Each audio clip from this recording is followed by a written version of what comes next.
Pitch Talks special feature.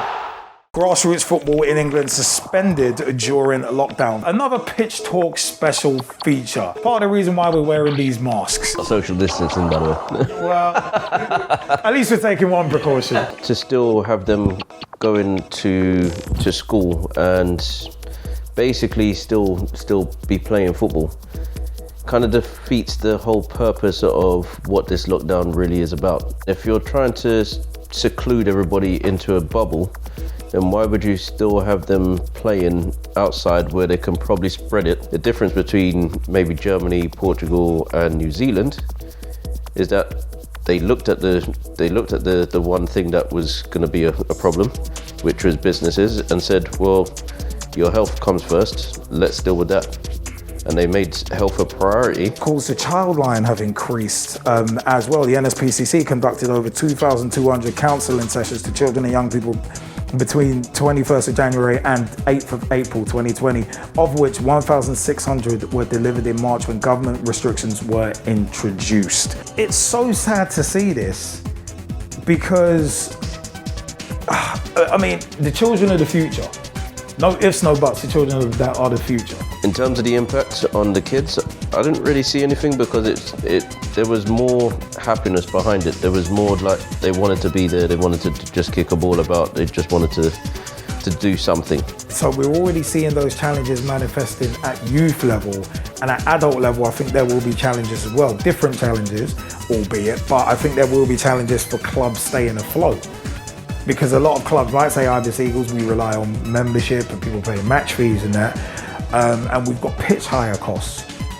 So all of those things were making it tough enough to run a club. Now, with the cessation for a month, and it could be even more, there's a major concern. How much do you think the impact has been kind of worsened by the fact that these teams were allowed to start the season and then the season was just abruptly stopped? With elite football, academies need to run. Unless you're actually playing schools football,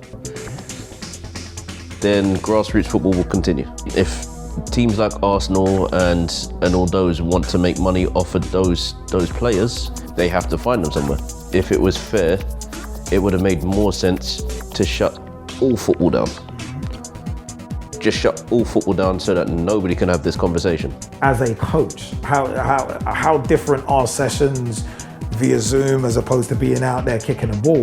With the Zoom calls, it's helped me to change the way that I do things. And like as I said, I'm a development coach. I prefer to work with the person specifically rather than the whole team. And the reason why is because I now can become a bit more understanding of the player so that I can give them something that they really will challenge themselves to do in the future. How much different is it at youth level?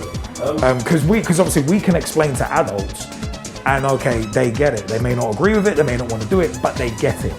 But with kids, it's a lot more difficult to explain, right, this is a deadly pandemic. Because you don't want to scare the crap out of them. You want them to still enjoy their football. The problem with the restrictions and the limitations is that, yeah, you have to explain what the pandemic is, and I think parents have found a way just to explain it without actually putting the fear into their kids. Grassroots football is resilient.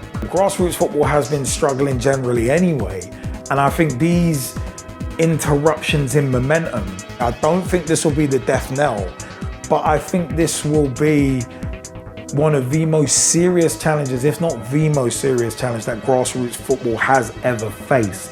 Check out youtube.com/Pitch Talk and @Pitch Talk on Instagram for the full special feature segment.